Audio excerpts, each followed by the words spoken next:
Nak makan telur mata tapi tak nak goreng, nak yang lagi sihat?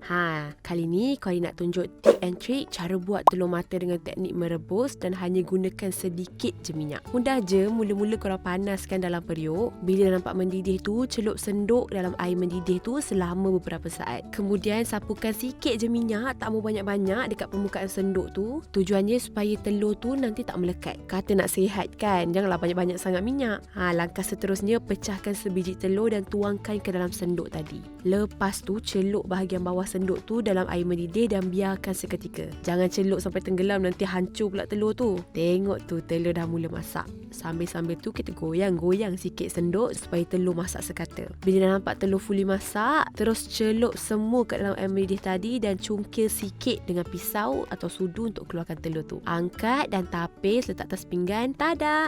Dah siap pun telur mata rebus. Sihat punya. Selamat mencuba.